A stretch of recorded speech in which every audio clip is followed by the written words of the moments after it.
재벌의 품격을 버린 그녀, 청소부가 되다. 화려한 삶에 지친 재벌 3세 박서연은 옆 동네 작은 은행의 청소부로 취직했다. 당신은 바닥이나 닦고 어른들 일에 방해나 되지 마시오. 부장은 쌀쌀맞게 쏘아붙였다. 그러나 중국 투자자들과의 중요한 계약 자리, 모두가 쩔쩔매는 순간 청소부였던 그녀가 나섰다. 젊은 나이에 성공한 사업가 박서연.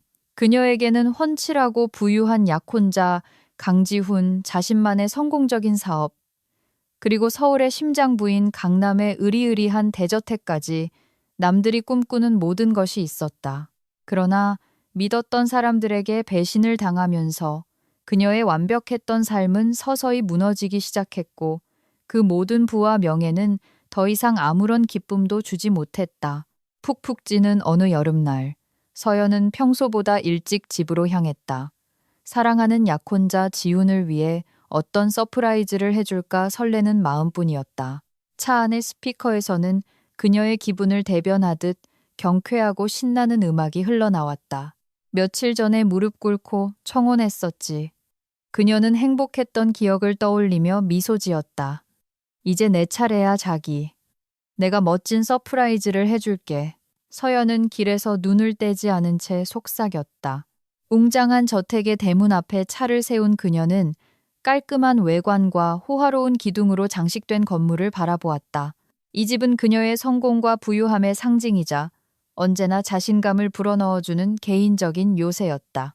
로맨틱한 저녁 식사를 위해 사온 식료품이 든 쇼핑백 몇 개를 들고 서연은 넓은 마당을 가로질러 집 안으로 들어섰다. 이상하리만치 조용했다. 어두컴컴한 현관에는 대리석 바닥을 밟는 그녀의 발소리만이 울려 퍼졌다. 심장이 두근거리기 시작했다. 눈앞에는 지훈과 함께 웃고 껴안고 결혼식 계획을 세우고 레스토랑과 하객 명단을 정하는 행복한 미래의 모습들이 아른거렸다. 그녀는 저녁에 근사한 요리로 그를 놀라게 하고 촛불을 켜고 어쩌면 결혼 계획에 대해 구체적으로 이야기해 볼 생각이었다. 그러나 갑자기 거실에서 들려오는 날카로운 여자의 웃음소리가 정적을 깨뜨렸다. 누구지? 서연은 나지막이 읊조렸다. 뭔가 잘못되었다는 불길한 예감에 그녀는 쇼핑백을 바닥에 내려놓았다. 심장이 철렁 내려앉았다. 섣부른 판단을 하지 않으려 애쓰며 그녀는 조심스럽게 거실 쪽으로 발걸음을 옮겼다. 지훈 씨. 나지막이 불렀지만 대답은 없었다. 거실 문 앞에 다다랐을 때 그녀의 눈에 들어온 것은 바닥에 어지럽게 널브러진 남녀의 옷가지들이었다. 이곳에서 격렬한 사랑이 오갔음을 짐작게 했다. 하지만 무엇보다 최악은 자신의 집에서 너무나도 크고 자유분방하며 부끄러움 없이 울려 퍼지는 그 웃음소리였다. 피가 거꾸로 솟는 것을 느끼며 그녀는 문턱을 넘어섰고 그 자리에 얼어붙고 말았다. 그녀의 소파에 반쯤 벗은 채 앉아있는 사람은 바로 약혼자 강지훈과 그녀의 가장 친한 친구 김수진이었다. 그녀가 온전히 믿고 삶의 일부로 받아들였던 여자. 지훈에 대한 미묘한 감정까지 포함한 모든 비밀을 털어놓았던 바로 그 친구였다. 이게 지금 무슨 상황이야? 그녀는 떨리는 목소리로 물었다. 지훈은 소파에서 뛰쳐나와 황급히 근처 쿠션으로 몸을 가렸다. 수지는 당황한 기색이 역력했지만 동시에 분노에 찬 표정이었다. 죄책감으로 일그러진 친구의 눈빛은 마치 변명거리를 찾는 듯 거실 벽을 헤매고 있었다. 서연아, 내가 다 설명할게.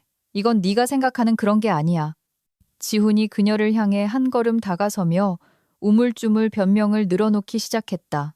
서연은 수진의 눈을 보았고 그 안에서 공포를 읽었다. 현장에서 발각된 수진은 용서를 비는 것만으로는 이 상황을 돌이킬 수 없다는 것을 잘 알고 있었다. 수진아. 서연이 속삭였다. 그 순간 심장이 갈갈이 찢어지는 듯한 고통을 느꼈다. 언제부터였어? 마치 그 순간의 무거움을 보여주듯 수지는 고개를 돌려 옆에 있던 티셔츠를 급하게 걸쳐 입으며 몸을 가리려 애썼다. 서연아, 그게... 친구가 말을 시작하려 했지만 지훈이 말을 가로챘다. 자기야, 들어봐. 내가 시작한 게 아니야. 쟤가 나한테 달려들었어. 난 술에 취했었고 수진이가 너에 대해 이야기하러 왔다가 어쩌다 보니 이렇게 됐어. 지훈의 말은 어리석게 들렸을 뿐만 아니라 모욕적이기까지 했다. 서연은 그가 거짓말을 하고 있음을 직감했다. 그리고 자신의 신뢰가 가장 뻔뻔한 방식으로 짓밟혔다는 것을 더욱 뼈저리게 깨달았다. 수지는 그 사이 눈을 치켜뜨며 손에 쥐고 있던 속옷을 바닥에 내팽개쳤다. 뭐야 이 개자식아, 미쳤어? 네가 먼저 서연이 요구사항에 질렸고 돈 때문에 만나는 거라고 실컷 떠들어댈 땐 언제고 이제 와서 내가 덮친 척해? 그녀가 소리쳤다. 됐어. 이제 너희 둘이 알아서 해. 진실이라고 하기에는 너무나 끔찍한 말이었다. 그는 단지 이익을 위해 그녀 곁에 있었던 것이다. 그녀를 향한 그의 모든 사랑은 그저 속임수였다. 충격에 휩싸인 서연은 그 자리에 얼어붙어 아무 말도 할 수 없었다. 가슴이 답답해져 숨이 막히는 것 같았다. 배신감에서 오는 역겨운 메스꺼움이 손끝까지 퍼져나갔다. 수지는 허둥지둥 옷을 꿰어 입으며 집 밖으로 뛰쳐나갔다. 거실에는 긴장된 침묵이 흘렀고 벽시계의 째깍거리는 소리만이 서연에게 세상은 여전히 움직이고 시간은 계속 흐른다는 사실을 일깨워 주었다. 서연아, 제발 설명할 기회를 줘. 지훈은 그녀가 돌처럼 굳어 서 있는 것을 보고 변명하기 시작했다. 일이 통제불능이 되어버렸어. 널 상처 주려던 건 아니었어. 그녀는 짧게 숨을 들이마시고 정신을 차리려 애쓰며 눈을 깜빡였다. 다리가 후들거리는 것 같았지만 다음 순간 아드레날린이 솟구치며 힘을 주었다. 닥쳐. 강지훈. 마침내 그녀는 잠긴 목소리로 말했다. 상처 줄 의도가 없었다는 말은 하지 마. 그걸로 충분해. 민이 바로 다가간 그녀는 값비싼 위스키병 하나를 충동적으로 집어들고 뚜껑을 열어 잔에 따랐다. 그녀 자신에게도 갑작스럽고 예상치 못한 행동이었다. 평생 이런 상태로 술을 마셔본 적이 없었다. 하지만 이 순간 그녀는 단지 몇 모금의 독한 술로라도 자신의 고통과 충격을 잠재우고 싶었다. 서연아. 지훈이 항복하듯 두 손을 들며 무언가 더 말하려 했다. 그녀는 술을 단숨에 들이켜고 잔을 쥔 채 그에게 돌아섰다. 나가. 당장 꺼져. 다시는 내 눈에 띄지 마. 그녀는 그를 향해 잔을 던졌다. 지훈은 움찔하며 피했다. 잔은 그를 지나쳐 벽에 부딪혀 산산조각 났고 남은 위스키가 사방으로 튀었다. 깨진 유리 조각 소리가 온 집안에 메아리치며 돌이킬 수 없는 상황임을 확인시켜주는 듯했다. 너 진짜 미쳤구나. 그가 옷과 열쇠가 든 가방을 움켜쥐며 소리쳤다. 이거 후회하게 될 거야. 네가 직접 무릎 꿇고 용서를 빌게 만들어주지. 그는 문 밖으로 뛰쳐나가며 문을 세게 쾅 닫았고 그 바람에 현관에 걸려있던 그림 하나가 떨어질 뻔했다. 무거운 발소리가 잦아들자 집안에는 고통스러울 정도로 귀가 멍멍해질 정도로 침묵이 찾아왔다. 서연은 가슴에 손을 얹은 채 그 자리에 얼어붙었다. 관자놀이가 욱신거렸고 눈물이 뺨을 타고 흘러내렸다. 이렇게 아프고 쓰라린 적은 난생 처음이었다. 한순간에 자신이 행복했던 세상이 무너져 내렸음을 깨달았다. 어째서? 그녀는 왜 모든 일이 자신에게 일어났는지 이해할 수 없다는 듯 속삭였다. 그때 문가에 가사도우미인 이 여사님이 나타났다. 서연이 이 저택을 구입한 직후부터 몇 년째 고용해온 분이었다. 집주인이 눈물을 흘리는 것을 보고 그녀는 얼굴이 하얗게 질렸다. 사모님, 괜찮으세요? 그녀가 조심스럽게 물었다. 무슨 소리가 들려서요? 아니요, 안 괜찮아요. 서연은 무릎을 꿇고 일어나 이제는 더러워진 비싼 바지의 먼지를 털어내려 애쓰며 씁쓸하게 대답했다. 오늘은 이만 퇴근하세요. 이 여사님. 그리고 이 소란에 대해 죄송합니다. 혹시 도움이 필요하신 건 아닌지 따뜻한 차라도 그냥 가주세요. 혼자 있고 싶어요. 가사도우미는 동정어린 눈빛으로 고개를 끄덕이고 한숨을 쉬며 마치 고아가 된 소녀를 보듯 그녀의 주인을 바라보았다. 발걸음이 떨어지지 않았지만 그녀는 서연이 진정으로 혼자서 고통을 감내할 시간이 필요하다는 것을 이해했다. 잠시 후 현관에서 발소리가 들리고 이번에는 조용하고 조심스럽게 현관문이 닫혔다. 뿌연 유리창 너머로 회색빛 저녁 하늘이 비쳤다. 갑자기 온 집이 낯설고 적대적으로 느껴졌고 화려한 그림과 고풍스러운 가구들은 지친 서연의 마음을 짓누를 뿐이었다. 그녀는 휴대폰을 꺼내 화면을 보았다. 아버지에게 전화하고 싶었지만 지금은 그와 이야기하며 무슨 일이 있었는지 설명할 준비가 되어 있지 않다는 것을 깨달았다. 상처는 너무 생생했고 배신감의 고통은 견딜 수 없었다. 엄마라면 울지 말고 더 좋은 사람을 찾을 수 있을 거라고 말했을 거야. 서연은 눈물을 닦으며 씁쓸하게 웃었다. 하지만 지금 이 생각들은 자신의 안일함에 대한 자책일 뿐이었다. 그녀는 지난 몇 달간 있었던 일들을 되짚어보려 애썼다. 자신이 눈이 멀었던 걸까? 지우는 가끔 이상하게 행동했고 저녁에는 전화를 받지 않았으며 미래에 대한 대화를 회피했다. 수지는 항상 서연과 그녀의 행복을 얼마나 기뻐하는지 말했고 얼마나 교묘하게 얼굴에 대고 거짓말을 했던가. 어쩌면 그녀는 어떤 단서들을 눈치챘지만 인정하고 싶지 않았던 것일지도 모른다. 1시간쯤 지났을까? 휴대폰이 진동했다. 화면에는 그녀의 충실한 비서이자 센트럴 플라워 부티크 사무실에서 일하는 최유진의 이름이 떠 있었다. 대표님. 유진의 목소리는 약간 불안해 보였다. 괜찮으세요? 메시지에 답이 없으셔서요.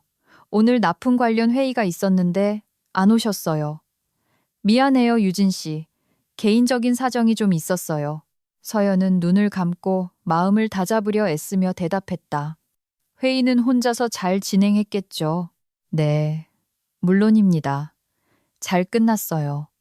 고마워요. 서연이 짧게 말했다. 그리고 앞으로 일주일간 제 모든 일정을 취소해 주세요. 뭔가 핑계를 대야겠죠. 대표님, 정말 괜찮으시겠어요? 스케줄이 아주 빡빡한데요. 네, 괜찮아요. 제 삶을 정리하고 생각을 가다듬어야겠어요. 아무도 저를 방해하지 않도록 잘 처리해 주세요. 유진은 지금 반대하는 것이 소용없다는 것을 깨닫고 짧게 한숨을 쉬었다. 알겠습니다. 전부 처리하겠습니다. 하지만 도움이 필요하시면 언제든 말씀해 주세요. 고마워요, 유진 씨. 나중에 전화할게요. 안녕히 계세요. 안녕히 계세요. 비서는 조용히 대답하고 전화를 끊었다. 어두컴컴한 방에 홀로 남은 서연은 다시 한번 쏟아지는 슬픔의 무게를 느꼈다. 그녀는 어떤 새로운 결정이나 협상, 의무에도 대비가 되어 있지 않았다. 가까운 사람들에 대한 신뢰가 짓밟힌 순간 이 모든 비즈니스 문제들은 의미를 잃어버린 것 같았다. 밤은 불안하게 지나갔다. 겨우 잠이 들면 지훈과 수진이 자신을 손가락질하며 비웃거나 긴 복도를 따라 그들을 쫓아가면 또 다른 문 뒤로 사라져버리는 악몽에 시달렸다. 아침이 되자 머리가 깨질 듯 아팠고 눈은 눈물로 붉게 충혈되어 있었다. 아침도 먹지 않고 그저 기계적으로 물 한 잔을 따랐다. 한때 지훈과 촛불을 켜고 식사를 하며 진솔한 대화를 나누던 커다란 오크 식탁에 앉아 그녀는 식탁보의 무늬를 바라보며 무언가 변화가 필요하다고 생각했다. 그녀가 누리던 호화로운 삶은 갑자기 불필요셔널한 허울처럼 느껴졌다. 저택도 비싼 차도 명품 옷도 그녀를 배신으로부터 지켜주지 못했다. 이 모든 것이 하루아침에 가치를 잃었다. 그날 늦게 그녀는 마침내 침대에서 일어나 노트북을 켤 힘을 냈다. 계획을 검토하고 이메일을 읽다가 갑자기 사라지고 싶다는 생각이 들었다. 아무도 자신을 모르는 곳으로 적어도 잠시 동안 성공한 부티크 체인의 소유주가 아닌 이름도 지위도 없는 평범한 사람으로 떠나고 싶었다. 얼마 전까지만 해도 터무니없게 들렸을 이 생각은 갑자기 매력적인 계획으로 바뀌었다. 자신의 개인적인 비극에 대해 아무도 묻지 않는 낯선 삶에 몰두하며 모든 문제를 잊고 마음을 돌릴 수 있을 것 같았다. 다음 몇 시간 동안 그녀는 변호사와 통화하며 충실한 비서 유진에게 사업 관리 권한의 일부를 잠시 위임하기 위한 서류를 준비했다. 비서는 불필요한 질문을 하지 않았다. 그녀는 서연이 위기를 겪고 있음을 보았고 때로는 사람이 새로운 모습으로 돌아오기 위해 혹은 아예 돌아오지 않기 위해 익숙한 의무의 굴레에서 벗어날 필요가 있다는 것을 이해했다. 충실한 파트너로서 유진은 이 힘든 시기에 사업과 프로젝트의 안전을 보장할 준비가 되어 있었다. 늦은 점심을 집으로 배달시켜 먹으며 서연은 지훈과 특히 수진을 생각하면 여전히 가슴이 아프다는 것을 깨달았다. 기억은 저절로 떠올랐다. 지훈이 다정한 말을 건네던 모습, 얼마 전까지만 해도 함께 휴가를 계획했었다. 그러다 문득 신부 들러리가 되겠다고 농담하던 수진의 미소가 떠오르자 걷잡을 수 없는 분노와 격분에 휩싸였다. 어떻게 이 사람들이 그렇게 큰 고통을 안겨준 배신자가 될 수 있었을까? 다음 날 대도시에서 멀지 않은 작은 시골 마을에서 그녀의 새로운 삶이 시작되었다.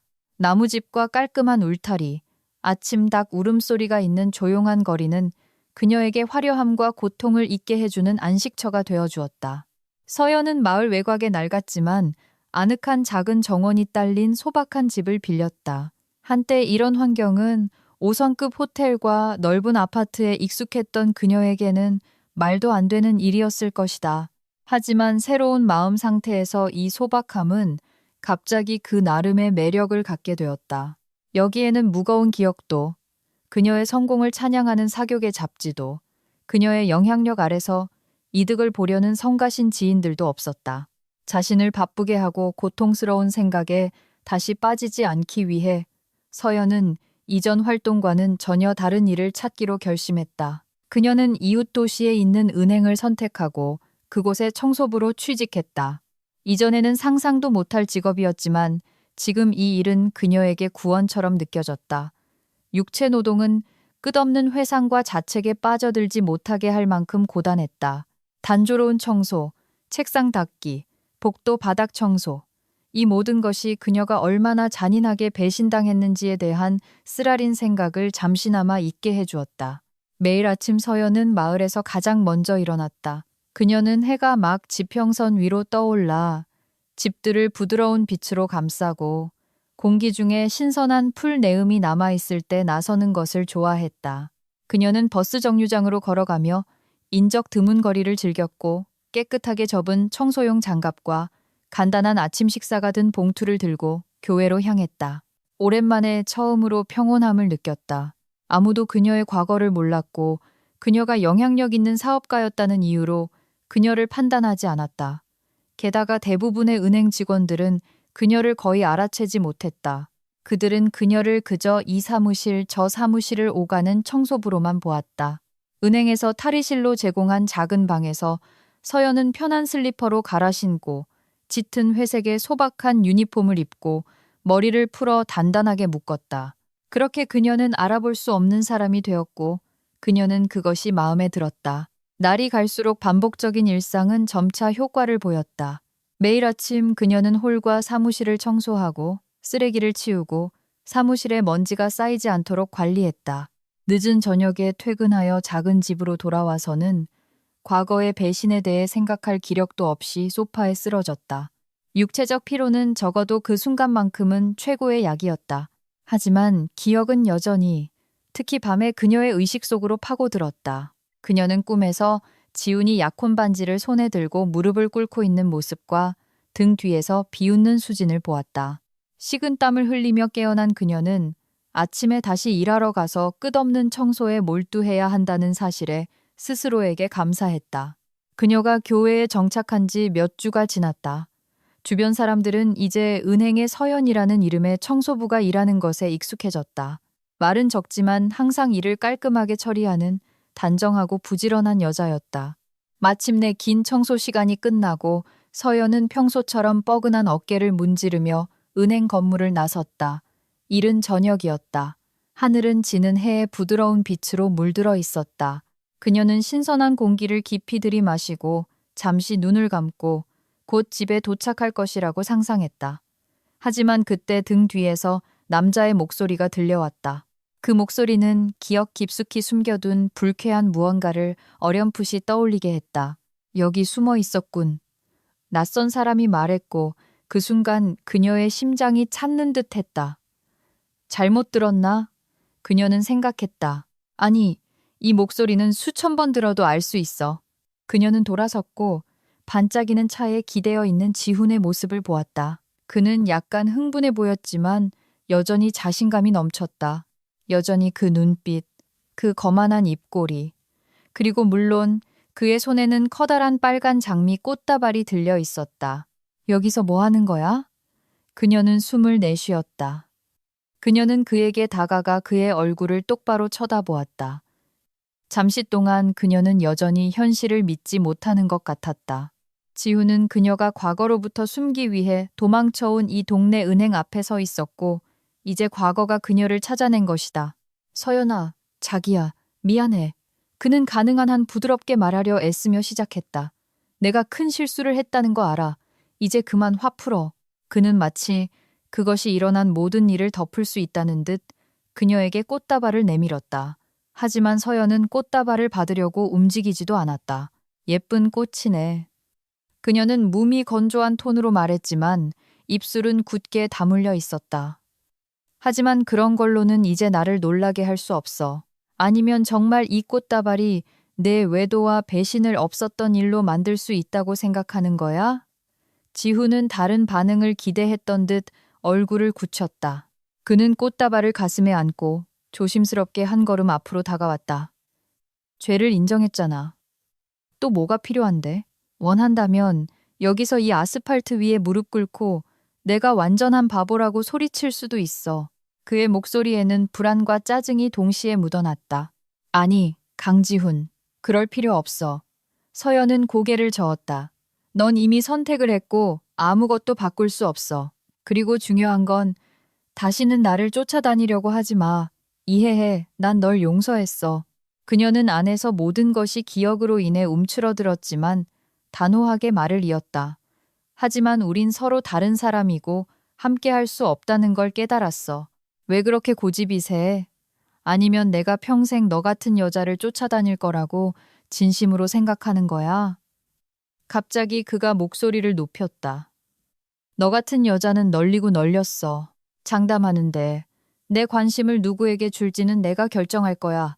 바로 그거야. 서연은 안에서 분노가 치밀어 오르는 것을 느끼며 잘라 말했다. 우린 다르니까 여기 그만 찾아오고 스스로를 비참하게 만들지도 나를 괴롭히지도 마. 그녀는 돌아서서 마을로 가는 버스를 타기 위해 정류장으로 빠른 걸음으로 향했다. 거절에 익숙하지 않은 지훈은 그녀에게 그리 유쾌하지 않은 몇 마디 말을 던졌다. 하지만 그녀는 뒤돌아보지 않고 걸어갔다. 놀랍게도 그의 무례함조차도 예전처럼 그녀에게 큰 상처를 주지 못했다. 그날 밤 그녀는 소박한 침대에서 뒤척이며 오랫동안 잠들지 못했다. 지훈의 말이 머릿속에서 계속 맴돌았고 그것이 그녀를 완전히 편안하게 쉬지 못하게 했다. 그는 항상 그랬다. 처음에는 용서를 구하고 그러다 화를 내고 욕을 한다. 헤어지길 잘했어. 서연은 어둠을 응시하며 생각했다. 아침부터 하루가 꼬였다. 우선 커피가 다 떨어졌다는 사실을 발견했는데 서연에게는 재앙과도 같았다. 갓 내린 커피 향만이 그녀를 정신 차리게 하고 온종일 활력을 불어넣어 주었다. 그녀는 부엌에 서서 빈통을 바라보며 소리내어 욕을 했다. 젠장, 왜 하필 오늘이야? 그녀는 한숨을 쉬며 이제 출근길에 가까운 카페를 찾아야 한다는 것을 깨달았다. 설상가상으로 오늘은 유난히 긴 근무일이 예정되어 있었다. 은행에 투자자들이 방문하기로 되어 있었고 상사는 모든 직원에게 조심하고 질서를 지키라고 지시했다. 당연히 청소에도 특별히 신경 써야 했다. 어제 저녁 김 부장은 사무실과 복도를 돌아다니며 깨끗한 곳에서도 흠을 찾아냈다. 선반에 얼룩 하나, 창문에 자국 하나도 없어야 해. 그가 서연과 마주쳤을 때 선언했다. 그녀는 마지못해 순순히 동의했다. 버스 정류장에서 사무실로 가는 길에 서연은 마침내 꽤 일찍 문을 연 작은 카페를 발견했다. 그곳에서는 이미 갓 구운 빵과 볶은 원두 향이 풍겨 나왔다. 마침내 그토록 원하던 라테 한 잔을 손에 쥐자 아침이 그렇게 끔찍하지만은 않다는 생각이 들었다. 적어도 작은 희망의 빛 하나는 있네. 그녀는 따뜻한 잔을 손바닥에 감싸쥐며 생각했다. 하지만 몇 블록을 지나 중앙거리에 도착했을 때 행인들 속에서 누군가 부주의하게 그녀의 팔꿈치를 쳤고 뜨거운 커피가 그녀의 깨끗한 셔츠 위로 쏟아졌다. 갈색 얼룩이 순식간에 하얀 천 위로 번졌다. 맙소사! 그녀에게서 터져나온 말이었다. 옆에는 분명히 그녀를 친 것으로 보이는 눈에 죄책감이 가득한 여자가 멈춰섰다. 죄송합니다. 실수였어요. 낯선 여자가 변명하기 시작했다. 어딜 가시는지 좀 보고 다니세요. 서연은 셔츠가 이미 더러워져서 어쩔 수 없다는 것을 잘 알면서도 짜증을 참지 못하고 외쳤다. 알아요. 다시 한번 사과드립니다. 여자는 반복해서 말하고는 군중 속으로 빠르게 사라졌다. 서연은 가까운 가게 쇼윈도에 비친 자신의 모습을 보았다. 그녀는 온갖 불운에 부딪힌 지친 여자처럼 보였다. 정신 차려야 해. 그녀는 생각하고 단호한 걸음으로 계속 나아갔다. 적어도 아직은 제 시간에 출근할 수 있었다. 은행에 도착했을 때 셔츠는 부분적으로 말랐지만 솔직히 말해서 보기 흉했다. 거대한 커피 얼룩은 여전히 눈에 확 띄었다. 서연은 즉시 유니폼으로 갈아입고 일을 시작했다. 업무 일은 김 부장이 복도를 뛰어다니며 중국에서 온 중요한 투자자 방문에 대비하라고 모두에게 큰 소리로 지시하는 것으로 시작되었다. 동시에 그는 지난 분기 보고서의 일부 숫자가 맞지 않는다고 투덜거렸다. 그는 사무실을 오가며 이 문제에 대해 끊임없이 불평했다. 젠장, 정확한 통계를 보여줘야 하는데 두 자릿수 차이가 나잖아. 그는 거울에 비친 자신을 보며 마치 혼잣말을 하듯 반복했다. 서연은 청소를 하던 중 그의 또 다른 분노에 폭발을 들었다. 그녀는 끼어들 생각 없이 대화를 엿들었지만 말이 저절로 입 밖으로 나왔다. 죄송합니다, 김 부장님. 하지만 지난 분기에 한 대출의 이자율이 재계산된 것을 못 보신 것 같습니다. 그래서 숫자가 틀려 보이는 것 같아요. 그는 그녀에게 돌아섰고 그의 시선에는 놀라움과 분노가 섞여 있었다. 당신 일은 바닥이나 닦고 어른들 일에 방해나 되지 마시오. 그는 짜증스럽게 잘라 말했다. 마치 청소부가 알아서는 안 될 것을 더 많이 알고 있다는 사실에 부끄러워하는 것 같았다. 서연은 입술을 깨물었다. 그녀는 참견하고 싶지 않았지만 어제 명백한 실수를 발견했다. 바로 그 대출 이자율 재계산이 보고서의 두 자릿수 차이를 설명할 수 있었다. 하지만 은행장은 청소부의 조언을 듣고 싶어 하지 않았다. 서연은 기분이 상했지만 참기로 했다. 죄송합니다. 그녀는 짧게 말하고 시선을 돌려 사무실 문을 닫고 복도를 따라 계속 걸어갔다. 도와줄 수도 있었는데 그녀는 생각했다. 그래, 내 잘못이야. 여기서는 그냥 청소부인데 보고서에 참견할 필요 없어. 하지만 마음속 깊은 곳에서는 자신을 얕보는 시선에 상처받았다. 평생 그녀는 스스로 성공을 이뤄냈고 여러 번 큰 규모의 문제를 해결했다. 그런데 지금 손에 든 것이 단순한 걸레이자 주위 사람들은 그녀가 회계나 금융에 대해 아무것도 모른다고 확신하고 있었다. 그녀는 불쾌한 대화를 잊으려 애쓰며 계속 일했다. 하지만 점심때가 되자 은행의 분위기는 더욱 험악해졌다. 왕 회장을 필두로 한 중국 투자자들이 도착했고 모든 직원들은 이마에 땀을 닦으며 분주하게 움직였다. 왕 회장님이 곧 회의실에 도착하실 겁니다. 누군가 속삭였다. 통역사도요. 하지만 프로젝트의 기술적인 세부 사항에 대해 의견이 일치하지 않는 것 같아요. 그렇게 설명하기가 어려운가? 다른 목소리가 응답했다. 서연이 회의 시작 전에 바닥과 테이블을 닦기 위해 회의실에 들어갔을 때 그녀는 마침 부장과 통역사가 손을 흔들며 왕 회장에게 무언가 중요한 것을 설명하려 애쓰는 장면을 목격했다. 하지만 왕 회장이 얼마나 얼굴을 찌푸렸는지를 보면 그는 무슨 말인지 완전히 이해하지 못하거나 그들이 제시하는 주장을 신뢰하지 않는 것 같았다.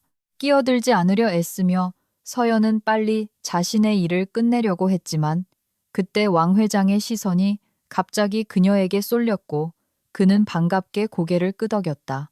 그가 그녀를 알아본 것이 분명했다. 끝났으면 나가시오. 여기서 중요한 이야기를 해야 하니까. 김 부장이 서연에게 말했다. 하지만 서연이 물러나려던 바로 그 순간 왕 회장이 중국어로 무언가 말했다. 그리고 서연은 그가 향후 협력을 위한 재정 보증에 대한 데이터를 어디서 찾을 수 있는지 묻고 있다는 것을 똑똑히 이해했다. 통역사는 완전히 혼란에 빠졌고 그 순간 서연은 본능적으로 조용하지만 분명하게 말했다. 그분은 향후 재정 보증과 어떤 담보를 제공할 계획인지 알고 싶어 하십니다. 방 안은 침묵에 휩싸였다. 김 부장은 숨을 뺏는 듯 했고 통역사는 당황해서 눈을 깜빡였다. 왕 회장은 빗자루와 걸레를 들고 서 있었지만 그의 모국어로 두 문장을 분명하게 말한 청소부에게 시선을 돌렸다. 그는 천천히 고개를 끄덕이고 동료들에게 돌아서서 그녀를 어디서 아는지 설명했다. 중국어로 짧은 대화가 오갔고 그 중에서 왕 회장은 서연에게 이 은행에서 무엇을 하는지 물었다. 그녀가 뭐라고 했어? 부장이 통역사에게 물었고 그의 목소리는 긴장과 의심으로 가득했다. 그녀는 통역사가 체면을 차리려 애쓰며 입술을 축였다. 그녀는 왕 회장님의 재정 보증에 대한 질문에 대답했습니다. 다시 말해 이 청소부가 번역한 것을 당신은 번역하지 못했다는 거군. 김 부장이 짜증스럽게 말했다. 통역사는 당황했다. 왕 회장과 서연이 이야기를 마치자 투자자들은 계약 논의를 위해 자리를 뜨며 작별 인사를 했다. 회의실에는 김 부장과 서연만 남았다. 부장은 그녀에게 다가갔다. 그의 손에는 왕 회장이 떠나기 직전에 보조원 중 한 명이 가져다 준 아직 따뜻한 커피잔이 들려 있었다. 솔직히 충격입니다. 김 부장이 우호의 표시로 그녀에게 커피를 건네며 말했다. 중국어를 하시는군요. 감사합니다. 그녀는 잔을 받으며 고개를 끄덕였다. 네, 그뿐만이 아닙니다. 저도 사업을 했었어요. 외국 파트너들과 협력했었죠. 그녀는 자신이 의도했던 것보다 더 많이 드러냈다는 것을 깨닫고 말을 멈췄다. 말하자면 제 지난 삶에서는 이 모든 것이 여러 번 유용했습니다. 그렇군요. 부장이 조용히 말했다. 왕 회장님과는 오래전부터 아는 사이입니까? 서로 모르는 사이가 아닌 것 같은 느낌이 들었습니다. 저희는 예전에 한번 만난 적이 있습니다. 그는 훌륭한 분이지만 정직과 가족 전통을 매우 중요하게 생각합니다. 그와 계약을 맺고 싶다면 가족 저녁 식사에 초대하세요. 서연은 자세한 내용은 생략하고 말했다. 김 부장은 여전히 상황을 생각하며 고개를 끄덕였다. 정보 감사합니다. 그리고 그는 잠시 침묵했다. 오늘 아침에 무례하게 대답해서 죄송합니다. 어쩌면 보고서에 대한 당신의 조언을 들었어야 했을지도 모릅니다. 괜찮습니다. 그녀는 절제된 목소리로 대답했다. 저는 이미 청소부를 진지하게 받아들이지 않는 것에 익숙합니다. 하지만 이제 무언가 바뀔 때가 되지 않았을까요? 그가 콧방귀를 뀌었지만 그의 목소리에는 분명한 머뭇거림이 있었다. 어쨌든 오늘 당신은 기대했던 것보다 훨씬 더 많은 일을 은행을 위해 해주셨습니다. 이로써 대화는 끝났다. 서연은 커피를 다 마시고 자신의 업무로 돌아갔다. 오랜만에 처음으로 기분 좋은 흥분을 느꼈다. 그녀는 자신이 직원들에게 조언을 해줄 수 있었던 시절, 그녀의 전문성이 가치 있고 존중받았던 시절을 떠올렸다. 하지만 지금은 그저 사람들을 도왔다는 사실에 만족했다. 그것만으로도 마음이 조금은 가벼워졌다. 긴장된 하루가 끝나갈 무렵, 지쳤지만 만족스러운 서연은 은행을 나섰다. 집으로 가는 길에 그녀는 저녁거리를 사기 위해 가게에 들르기로 했다. 갑자기 자신을 위해 무언가 해주고 싶어졌다. 김 부장에게 가족 저녁 식사를 추천했던 대화를 떠올리며 그녀는 적어도 자신을 위해 즐거운 저녁을 만들어줄 수 있다고 생각했다. 선반에서 매력적인 라벨이 붙은 값비싼 와인을 발견하고 그녀는 한숨을 쉬며 왜 안 되겠어? 라고 생각하고 병을 바구니에 담았다. 옆에는 치즈, 신선한 빵, 햄을 집었다. 대학 시절 자신의 사업을 시작하기 전에 그녀는 치즈와 함께 마시는 레드와인의 맛에 푹 빠졌었다. 이 조합은 그녀에게 휴식의 상징처럼 느껴졌다.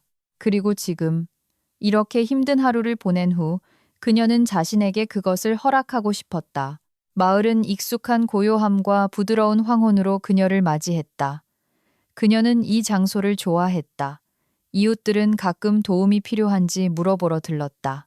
마을 사람들은 모두 서로를 알고 있었다. 하지만 그녀는 거리를 두었고 긴밀한 접촉을 피하며 그저 잠시 집을 빌려 도시에서 일하고 있다고만 말했다. 가장 가까운 이웃인 박 여사님은 친절한 눈빛의 노부인으로 한 번은 그녀에게 집에서 만든 빵을 권했지만 서연은 시간이 없다는 핑계로 정중히 거절했다. 그럼에도 불구하고 근처에 소박하고 정이 많은 사람들이 살고 있다는 사실을 깨닫는 것은 기분 좋은 일이었다. 작은 집에 들어서자마자 그녀는 가장 먼저 식료품이 든 봉투를 부엌 식탁에 놓고 안도의 한숨을 쉬며 신발을 벗었다. 다리가 쑤셨고 피로가 파도처럼 밀려왔지만 동시에 오늘 하루가 이전처럼 무의미하지 않았다는 떨리는 느낌이 들었다. 정말 대단한 하루였어. 그녀는 낡은 덮개가 씌워진 소파와 나무 탁자 위에 작은 텔레비전이 거의 가정적인 아늑함을 자아내는 작은 거실을 둘러보며 속삭였다. 서연은 쇼핑한 물건들을 풀기 시작했다. 냉장고에 식료품을 정리하고 치즈 한 조각을 자르고 부엌 찬장에서 잔을 꺼내 와인을 따랐다. 저녁 여행 프로그램이 방영 중인 텔레비전을 조용히 켰다. 여성 내레이터가 캐나다 어딘가에 있는 놀라운 국립공원과 호수에 대해 이야기하고 있었다. 서연은 화면에 스쳐 지나가는 풍경을 바라보며 잠시 동안 자신이 모든 문제에서 멀리 떨어진 이 야생의 공간을 거닐고 있다고 상상했다. 언젠가는 그녀는 잔을 비우며 생각했다. 하지만 끈질긴 전화벨 소리가 그녀를 오랫동안 몽상에 잠기게 놔두지 않았다. 화면에는 그녀가 모든 사업을 맡긴 충실한 비서 최유진의 이름이 떠 있었다. 네, 최 비서, 듣고 있어요. 서연은 목소리가 차분하게 들리도록 애쓰며 대답했다. 대표님, 어떻게 지내세요? 오랫동안 연락이 없으셨네요. 오늘 괜찮으세요? 유진의 목소리는 정중했지만 따뜻했다. 아마도 그녀는 서연이 새로운 환경에 어떻게 적응하고 있는지 걱정하고 있었을 것이다. 괜찮아요, 유진 씨. 그냥 일 때문에 피곤해서 그래요. 알잖아요, 특성상. 네, 상상이 갑니다. 하지만 사무실은 모든 것이 순조롭게 진행되고 있다는 것을 알려드리고 싶었어요. 보고서는 이상 없습니다. 이메일로 보내드렸습니다. 그리고 며칠 후에 왕 회장님과 약속이 있다는 것도 상기시켜드리고 싶었습니다. 기억하고 있어요. 서연이 대답했다. 그분 지금 여기 계세요. 프로젝트 파일을 보내주세요. 여기서 검토하고 아마 며칠 내로 그분과 이야기할 수 있을 거예요. 알겠습니다. 전부 보내드리겠습니다. 유진이 고개를 끄덕였고 그녀의 목소리에는 호기심이 묻어났다. 대표님, 정말 이 모든 것을 원격으로 처리하고 싶으신가요? 혹시 돌아오시는 건 어떠세요? 새로운 협상도 있고 몇몇 잠재적인 파트너들도 관심을 보이고 있습니다. 시간이 좀 더 필요해요, 유진 씨. 서연이 와인잔을 바라보며 생각에 잠겨 말했다. 이상하게 들릴지 모르지만 지금은 정말 돌아가고 싶지 않아요. 당분간은 원격으로 일하는 게 낫겠어요. 급한 일이 있으면 바로 알려주세요. 이해합니다. 유진이 한숨을 쉬었다. 알겠습니다. 그럼 서류와 함께 이메일을 기다리세요. 그리고 부디 몸조심하세요. 고마워요, 유진 씨. 서연이 통화를 마쳤다. 그녀는 탁자 위에 휴대폰을 놓고 다시 와인 한 모금을 마셨다. 화면에는 이미 다른 그림이 나오고 있었다. 이제는 밝은 태양 아래 산맥이 보였다. 다시 한번 모든 문명에서 벗어나 어딘가 정상에서 쌓인 고통을 마음껏 소리치고 싶어졌다. 하지만 그런 도피로는 멀리 갈 수 없다는 것을 그녀는 알고 있었다. 조만간 이전의 자신으로 위험을 두려워하지 않고 협상을 이끌어낼 줄 아는 기업가의 본질로 돌아가야 할 것이다. 그리고 오늘 왕 회장과의 일화는 그녀가 여전히 그러한 비즈니스적 역량을 갖추고 있음을 확인시켜 주었다. 다음 날 서연은 약속대로 유진으로부터 이메일로 자료를 받았다. 그녀는 점심시간에 서류를 검토하며 은행의 누군가가 자신이 청소부가 심각한 금융계약서와 계산서를 읽고 있다는 것을 알아챌까봐 모든 소리에 움찔했다. 우연히 눈에 띄지 않기 위해 사무실 근처 카페의 구석진 자리에 앉아야 했다. 작은 태블릿 화면에 그래프와 숫자들이 표시되었다. 그녀는 정보의 홍수 속에서 빠르게 방향을 잡았고 기계적으로 메모를 하고 계약서 보충 제안을 만들었다. 그리고 이 순간 그녀는 다시 이전의 박서연, 냉철하고 정확하며 대규모 거래에 정통한 사람이었다. 그녀는 왕 회장과 연락하여 지난 몇 달간 작업해온 프로젝트의 세부 사항을 논의하고 싶어 견딜 수 없었다. 용기를 내어 그녀는 왕 회장의 연락처를 찾아 그에게 전화를 걸었다. 안녕하세요, 왕 회장님. 그가 전화를 받자 그녀가 수화기에 대고 말했다. 방해하지 않았으면 좋겠습니다. 좋은 아침입니다, 박 대표님. 왕 회장의 차분하고 약간 피곤한 목소리가 들려왔다. 마침 최근에 보내주신 프로젝트에 대해 생각하고 있었습니다. 만약 보완하셨다면 추가 협력을 위한 좋은 기회가 될 것입니다. 바로 그 점에 대해 이야기하고 싶었습니다. 세부 사항을 최종적으로 조율하기 위해 직접 만나는 것이 더 편리할 것 같습니다. 어떻게 생각하세요? 제 사무실에서 멀지 않은 조용한 레스토랑을 제안할 수 있습니다. 조용한 분위기에서 아무도 방해하지 않을 겁니다. 왕 회장은 잠시 생각에 잠겼다. 수화기 너머로 마치 일정을 확인하는 듯한 종이 소리가 들렸다. 기꺼이 그러겠습니다. 오후 오시는 어떠세요? 좋습니다. 서연은 미소를 지으며 수첩에 시간과 레스토랑 이름을 적었다. 기다리겠습니다.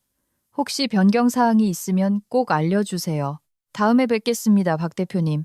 그녀는 수화기를 내려놓고 잠시 눈을 감고 깊은 숨을 내쉬었다. 이 프로젝트는 그녀에게 많은 것을 의미했다. 그녀는 수첩을 들고 창고로 가져가 청소를 시작했다. 약속 1시간 전에 그녀는 일을 마치고 서두르지 않고 옷을 갈아입고 레스토랑으로 향했다. 약속 장소로 가는 길에 서연은 주머니에서 휴대폰을 꺼내 지훈으로부터 온 몇 통의 부재중 전화를 보았다. 그의 이름은 여전히 가슴에 불쾌한 냉기를 불러일으켰다. 마치 한때 사랑했던 사람이 순식간에 신뢰를 깨뜨릴 수 있다는 것을 상기시키는 것 같았다. 설마 또 무슨 일이 있는 건 아니겠지? 라는 생각이 스쳤다. 그녀는 화면에 뜬 수신 전화를 빠르게 거절하고 무겁게 숨을 내쉬었다. 레스토랑에 도착하자 그녀는 이미 홀 구석의 아늑한 테이블에 앉아있는 왕 회장을 보았다. 이 레스토랑은 조용한 분위기로 유명했다. 조용한 음악, 최소한의 손님, 부드러운 파스텔 톤의 눈에 거슬리지 않는 인테리어, 서두르지 않고 모든 것을 논의하고 시끄러운 소음에 방해받지 않을 수 있는 비즈니스 미팅의 이상적인 장소였다. 서연과 왕 회장은 익숙한 인사를 나누었다. 그는 일어나 그녀가 의자를 빼앗는 것을 도왔다. 그는 항상 여성에게 정중하고 신사적이었다. 만나서 반갑습니다, 박 대표님. 웨이터가 메뉴를 가져오자 그가 중국어로 조용히 말했다. 모든 것이 잘 되기를 바랍니다. 감사합니다, 왕 회장님. 네, 모든 것이 괜찮습니다. 그냥 가끔은 분위기를 바꿀 필요가 있어요. 그녀가 미소 지었다. 이제 우리 프로젝트에 완전히 집중할 준비가 되었습니다. 저는 사람들이 우스꽝스럽거나 불편해지는 것을 두려워하지 않을 때, 상황에 따라 자신의 활동을 바꿀 수 있을 때를 좋아합니다. 그것은 당신이 항상 어떤 상황에서든 적응하고 해결책을 찾을 수 있다는 것을 의미합니다. 왕 회장이 교활하게 눈썹을 치켜 올렸다. 전적으로 동의합니다. 서연이 고개를 끄덕였다. 그를 만난 것을 후회하지 않으시길 바랍니다. 아직은 후회합니다. 왕 회장이 미소를 지으며 웨이터에게 물 한 잔씩을 따르라고 신호했다. 이제 당신의 제안에 대해 좀 더 자세히 논의해 봅시다. 당신의 수치를 샅샅이 살펴보았습니다. 프로젝트는 매력적이지만 지분 분배와 계획된 시장 확대의 세부 사항을 명확히 하고 싶습니다. 그리고 그들은 토론에 몰두했다. 서연은 그 앞에 서류 폴더를 펼쳤다. 페이지에는 매출 성장 그래프, 예측, 예상 비용 계산이 보였다. 왕 회장은 각 항목에 대해 구체적인 질문을 했고 서연은 자신의 풍부한 플라워 비즈니스 경험을 바탕으로 인내심 있고 체계적으로 설명했다. 꽃뿐만 아니라 결혼식 장식 요소가 있는 부티크를 열자는 당신의 아이디어는 매우 합리적으로 보입니다. 왕 회장이 손가락으로 표를 따라가며 말했다. 보통 행사 중에 고객들은 모든 것을 한 번에 여러 업체에 주문합니다. 하지만 신부 부케부터 연회장 장식까지 종합적인 서비스를 제공한다면 경쟁 우위가 될 것입니다. 바로 그렇게 계산하고 있습니다. 그녀가 대답했다. 우리는 가장 수요가 많은 서비스를 한 지붕 아래에 통합해야 합니다. 이미 신혼부부들을 대상으로 설문조사를 실시했고 많은 사람들이 시간 절약이 순간적인 비용 절약보다 더 중요하다고 말했습니다. 게다가 우리가 중간 상인을 거치지 않고 플로리스트 및 데코레이터와 직접 협력한다면 원가를 낮출 수 있습니다. 훌륭합니다. 왕 회장이 교활하게 눈을 가늘게 떴다. 그렇다면 확장이 투명하게 통제될 것이라는 보장을 해주신다면 저는 투자할 준비가 되어 있습니다. 기억하세요. 저는 정직을 사랑합니다. 각 단계별로 상세한 보고서를 받으실 겁니다. 서연은 그의 까다로운 시선을 받으며 확인했다. 저는 당신의 신뢰를 소중히 여기며 명성을 걸고 위험을 감수할 생각은 없습니다. 그때 웨이터가 주문을 받기 위해 그들에게 다가왔다. 그들은 가벼운 샐러드, 구운 생선, 그리고 왕 회장의 말에 따르면 해산물과 완벽하게 어울릴 와인 한 잔을 더 선택했다. 웨이터가 물러가자 서연은 대화를 계속하려 했지만 갑자기 왕 회장이 입구 쪽으로 시선을 돌린 것을 알아차렸다. 그의 눈에 당혹감이 스쳐 지나갔다. 예상치 못한 손님이 있을 것 같군요. 그가 나지막이 말했다. 서연은 돌아섰고 레스토랑 홀로 들어오는 김 부장, 바로 그 은행장을 보았다. 몇 초 만에 그는 그들의 테이블을 발견하고 곧장 그곳으로 걸어왔지만 그의 얼굴에는 분명한 불만이 가득했다. 이런 우연이 있나? 김 부장이 테이블을 훑어보며 말했다. 안녕하세요, 왕 회장님. 물론 저를 용서하시겠지만 몇 시간 늦게 올 생각이었는데 계획이 바뀌었습니다. 말씀 좀 해보시죠, 박 대표님. 참 흥미롭게 돌아가는군요. 처음에는 제 프로젝트에 끼어들어 제 실수를 지적하시더니 이제는 우리의 주요 투자자와 담소를 나누고 계시네요. 뭔가 박 대표님이 우리 은행의 청소부로 취직한 게 괜한 일이 아니라는 생각이 드는군요. 그의 말투는 결코 환영하는 것과는 거리가 멀었고 의심은 저절로 표면 위로 떠올랐다. 왕 회장은 중립적인 표정을 유지하려 애썼지만 약간 치켜 올라간 눈썹으로 보아 분명히 갈등을 해결하지 못하는 두 상대방 사이에서 불편함을 느낀 것 같았다. 김 부장님, 부탁드립니다. 서연이 평정을 유지하려 애썼다. 이건 부장님이 생각하시는 그런 게 아닙니다. 저는 제 개인 프로젝트에 대해 협상하고 있으며 귀하의 은행과는 아무런 관련이 없습니다. 아, 물론이죠. 김 부장이 팔짱을 끼고 비웃었다. 그렇게 우연히 우리 회사에 취직해서 좋은 모습을 보여주시더니 그러다 아니요, 박 대표님. 저는 그렇게 순진하지 않습니다.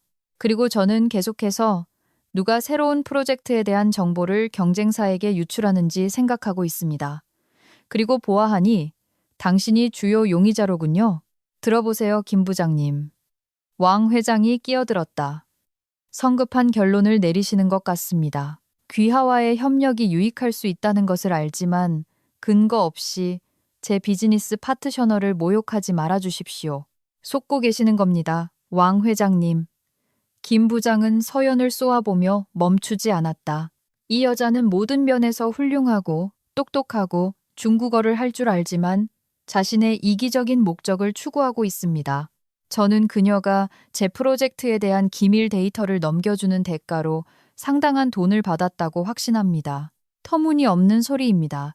서연이 처음으로 그렇게 날카로운 어조를 허용하며 목소리를 높였다. 그리고 어쨌든 그녀는 주먹을 꽉 쥐며 덧붙였다. 저는 왕 회장님과의 만남은 제 개인적인 계약 때문입니다. 우리는 오래전부터 계획해왔습니다. 헛소리하지 마시오. 김 부장이 경멸적으로 그녀를 바라보며 쏘아붙였다.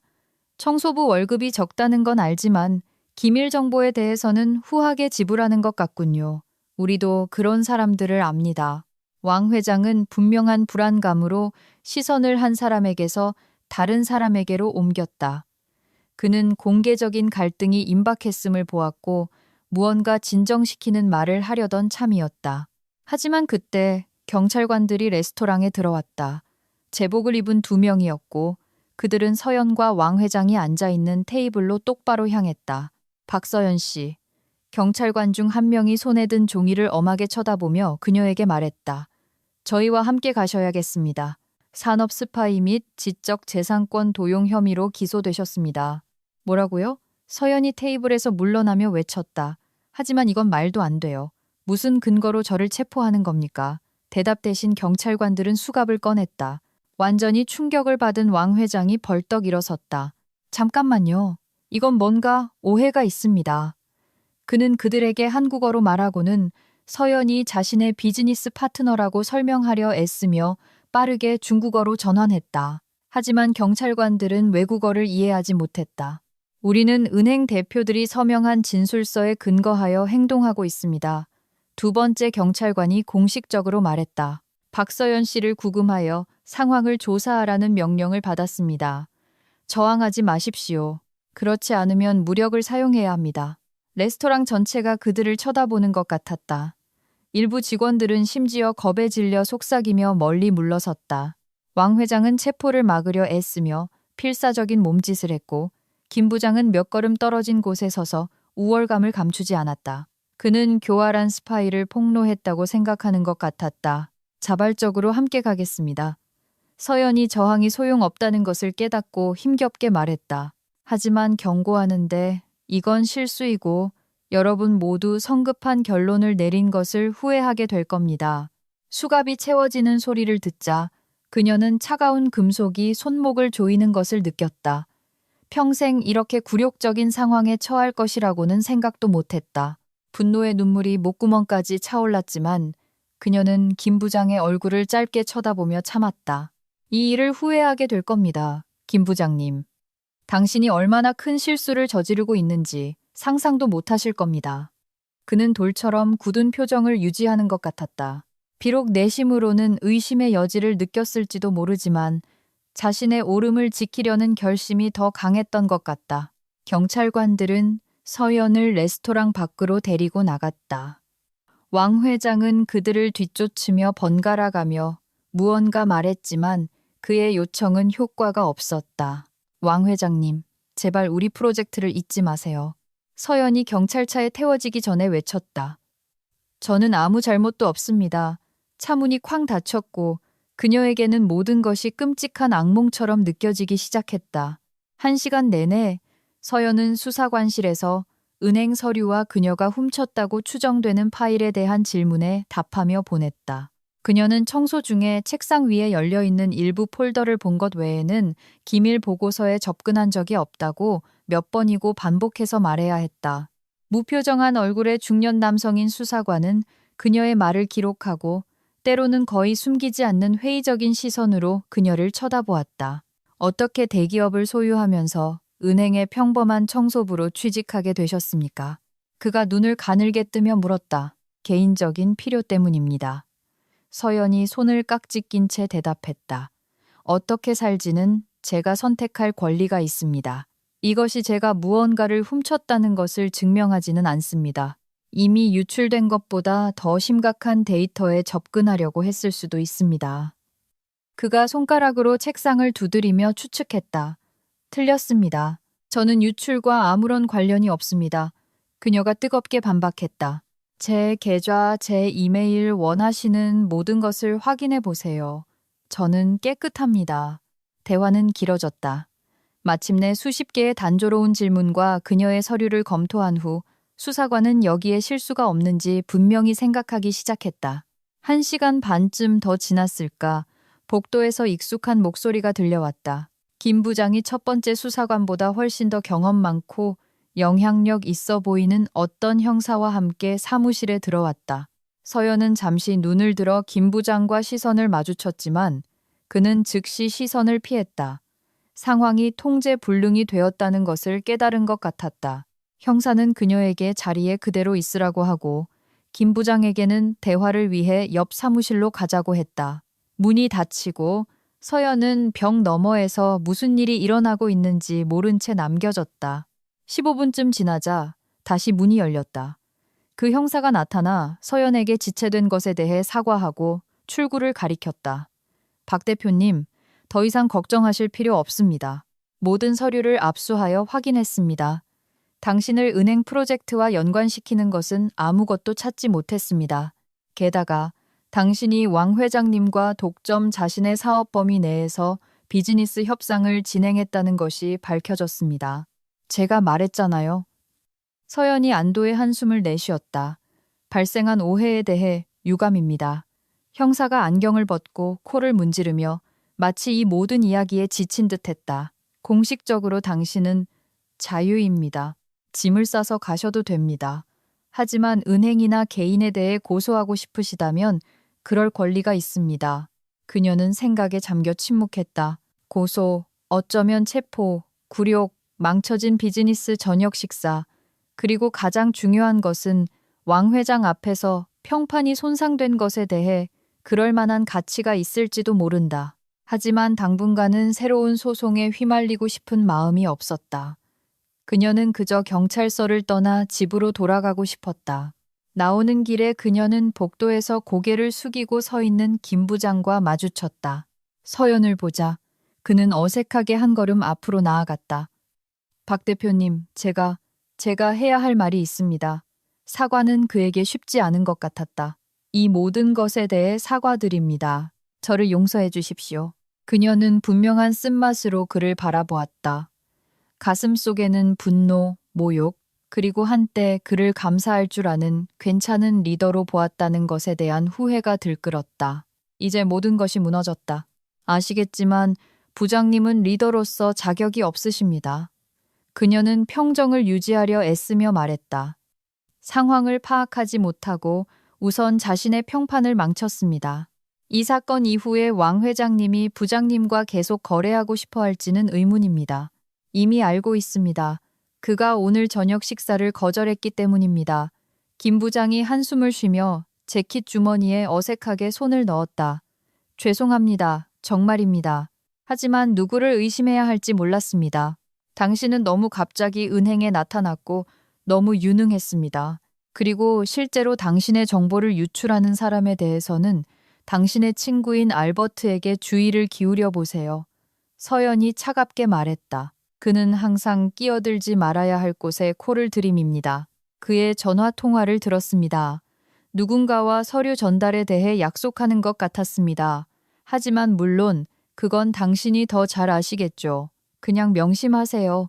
친구들이 종종 배신한다는 것을요. 김 부장은 창백해지며 믿고 싶지 않다는 듯 고개를 저었다. 그럴 리가 없어. 알버트는 내 어린 시절 친구야. 나도 내 가장 친한 친구가 결코 나를 배신하지 않을 거라고 생각했었어요. 그녀가 씁쓸하게 웃었다. 하지만 가까워 보이는 사람조차도 항상 믿을 수는 없어요. 감사합니다. 그리고 다시 한번 죄송합니다.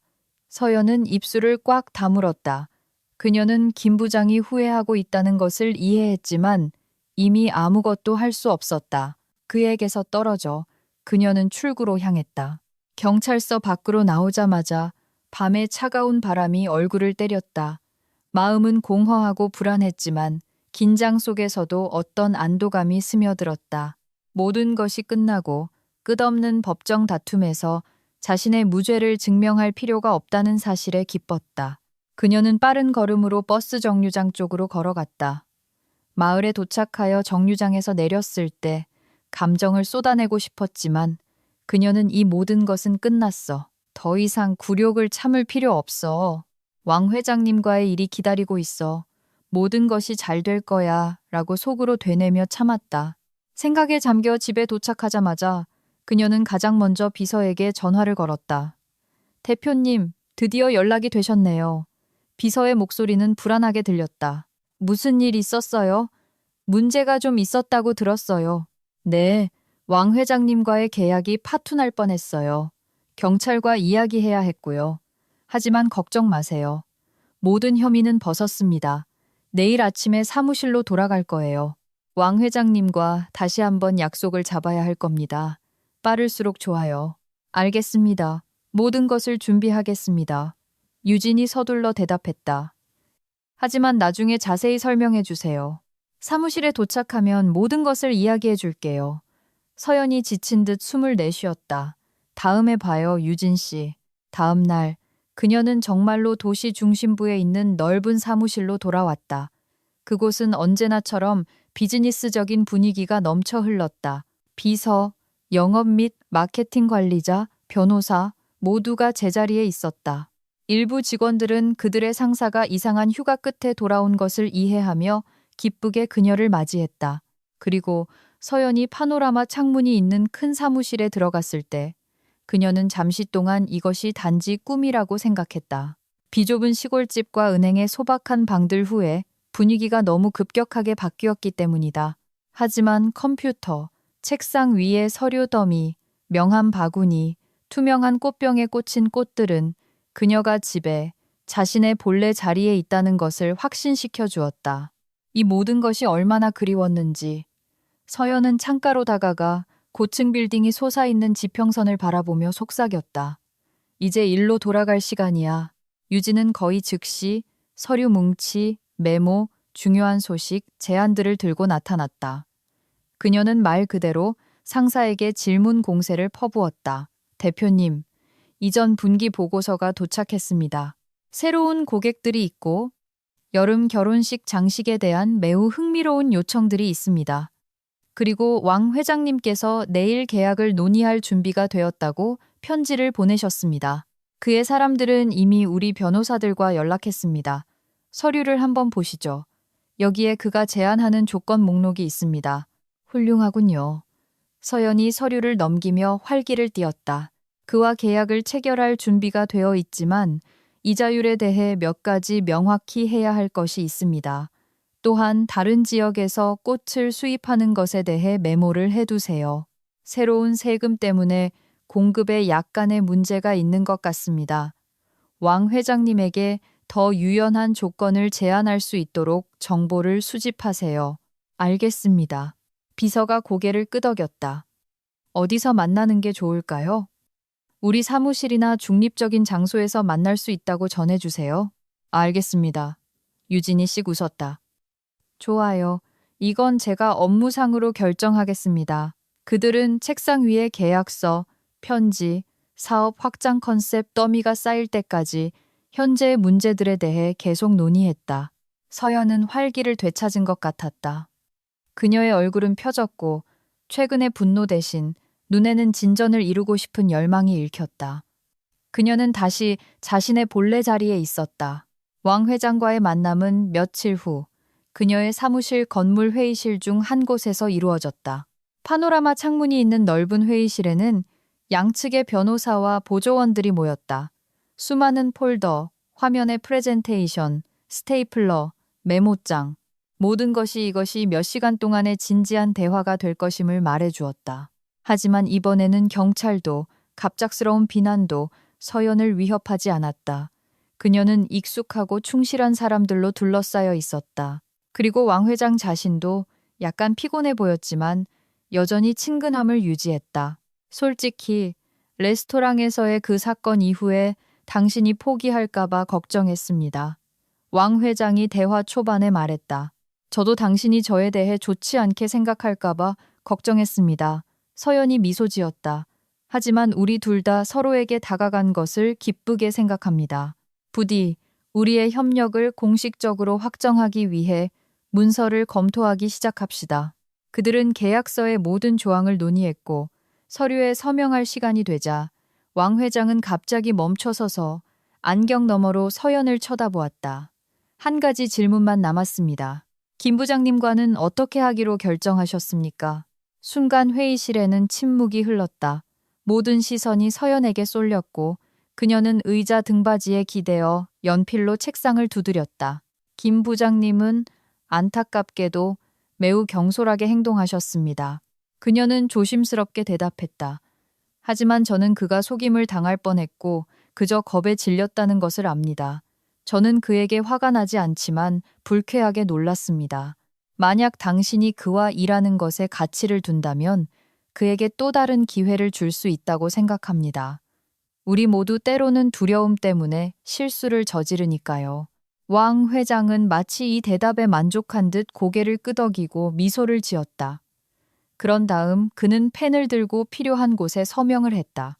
서연은 지체 없이 자신의 회사 이름으로 서명했다. 변호사들은 안도의 한숨을 쉬었다. 보조원들은 그 순간을 기록하기 위해 서류를 사진으로 찍기 시작했다. 참석자들의 시선은 그녀에게 따뜻한 감정을 불러일으켰다. 이것은 승리였다. 그녀는 명성을 되찾았을 뿐만 아니라 사업 발전의 새로운 단계로 나아갔다. 이것이 단지 시작이기를 바랍니다. 서연이 왕 회장에게 손을 내밀며 말했다. 물론입니다. 그가 그녀의 손을 잡으며 대답했다. 이전에 있었던 모든 일은 과거에 남겨둡시다. 박 대표님, 우리에게 유익한 협력이 기다리고 있다고 확신합니다. 그리고 이 순간 그녀는 마음이 진정으로 가벼워지는 것을 느꼈다. 마치 지훈과 수진 때문에 겪었던 모든 고통, 김 부장과의 다툼, 굴욕적인 체포, 모든 것이 새로운 기회 앞에서 희미해지기 시작하는 것 같았다. 회의가 끝난 후 그녀는 왕 회장을 엘리베이터까지 배웅하며 몇 가지 정중한 말을 나누었다. 그는 며칠 내로 함께 시작할 첫 번째 프로젝트 목록을 보내주겠다고 약속했다. 그가 떠난 후 그녀는 엘리베이터의 금속문에 비친 자신의 모습을 보고 미소 지었다. 이것이 내가 미래에 상상했던 내 모습이야. 자신감 있고 목표 지향적이며 가장 어려운 상황에서도 고개를 숙이지 않는. 이틀 후 그녀가 사무실에 앉아 새로운 공급에 대한 보고서를 검토하고 있을 때 택배 기사가 거대한 꽃다발이 담긴 카트를 밀며 들어왔다. 너무 커서 문을 통과하기가 어려웠다. 사무실 직원들은 호기심에 목을 빼고 이 광경을 지켜보았고 눈에 띄게 당황한 택배 기사는 그녀에게 말했다. 박 대표님, 이것은 당신을 위한 것입니다. 바로 여기에 놓아도 될까요? 네, 물론이죠. 그녀는 놀라서 장미, 백합, 그리고 다른 이국적인 꽃들이 장식용 녹색 식물과 함께 거대한 바구니에 담긴 믿을 수 없을 정도로 풍성한 구성을 바라보며 고개를 끄덕였다. 누구에게서 온 건가요? 여기 메모가 있습니다. 택배기사가 작은 흰색 봉투를 건넸다. 그가 나가자 서연은 조심스럽게 봉투를 열고 카드를 꺼냈다. 거기에는 이렇게 쓰여 있었다. 박 대표님, 또 다른 기회를 주셔서 감사합니다. 왕 회장님께서 우리 은행과 계약을 체결하셨습니다. 김 부장. 그녀는 김 부장의 반응이 어땠을지 상상하며 미소 지었다. 서연이 도움의 손길을 내밀고 다리를 불태우지 말라는 조언이 효과가 있었던 것 같다. 네. 김 부장은 실수를 했고 성급한 결론을 많이 내렸으며 그녀에게 정신적 피해를 입혔다. 하지만 어쩌면 비즈니스 세계에서는 제때에 한 걸음 다가선다면 극복할 수 없는 원한은 없을지도 모른다. 잠시 생각에 잠긴 후 그녀는 휴대폰을 꺼내 짧은 답장을 보냈다. 김 부장님, 당신의 제스처에 감사드립니다. 당신과 당신의 은행에 성공이 있기를 바랍니다. 모든 일이 잘 풀리기를 바랍니다. 박서연. 그녀는 미소 짓고 다시 일에 몰두했다.